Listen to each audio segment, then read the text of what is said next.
This was an eventful week as far as the Israeli-Palestinian conflict is concerned. Large protests took place in the Palestinian territories over the conditions of Palestinian prisoners in Israeli jails, as a hunger strike was called following one of the prisoners' death. The escalation of violence has added an alarming feel of tension to this region. What sparked the developments over the last week? In order to understand what's been taking place in the West Bank in the past few days, it's a combination of causes. First of all, I would say an accumulating frustration regarding the stalemate of the political procedures, the peace negotiations. The Palestinians feel that things aren't moving anywhere. If you add to that the deep economic frustration, it becomes very explosive. As you know, Israel held back the salaries of the Palestinian Authority for quite some time now in order to put pressure on Abu Mazen to start moving. And this, together with the political stalemate, the salaries, and the prisoner issue, brought them to the situation that we're witnessing today, although it's a very calculated political step. The prisoner issue is a wonderful gimmick because it's the only thing that all fractions in Palestinian society agree to. There's no dispute whatsoever between the Fatah, Hamas, Palestinian Islamic Jihad, and any of the other Palestinian fractions. So the combination of the political arena, the economic sanctions, and the prisoner issue is a wonderful combination to create I would say, a protest political bomb. And that's what we're witnessing now.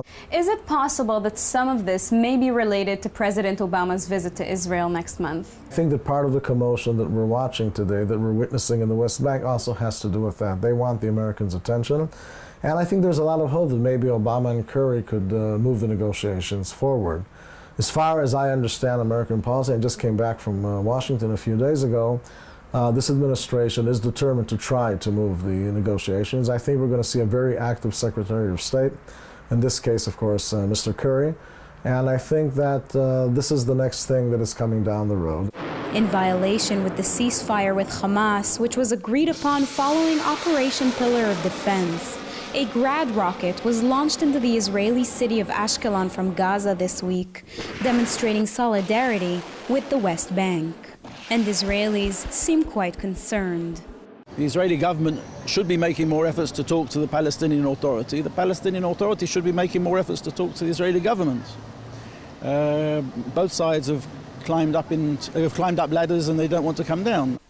To many Israelis, the sounds of Palestinian rage and demonstrations are reminiscent of the 7-year uprising, or Intifada, which began in 2000 following the failure of attempted Israeli-Palestinian peace talks. It might lead to a certain Intifada unless the leaders are going to talk one to the other and trying to find a solution together with the international interfering and to see what we can do. People are concerned these latest events may lead to a third Intifada. When you see a mob, hundreds of young men, in this case Palestinians, running into the streets and stoning Israeli patrols and Israeli soldiers, this brings back memories from the first and second Intifada. But I would always look in the next war and not fight the last wars. Again, as far as the Palestinian Authority matters, they don't want an Intifada. What I think people are afraid on the Israeli side is that things might get out of control. And we've seen this happen before. It doesn't mean necessarily it's going to lead to a third Intifada, but up till now it didn't get out of proportion. Well, I would say one outburst of violence either on the side of the IDF on one hand or on the side of the Palestinians on the other hand can create a chain reaction which nobody wants, by the way, neither them or us. Palestinian President Mahmoud Abbas was quoted in Ramallah saying he will not allow a third armed Intifada. For JN1, I'm Sivan Raviv, Israel.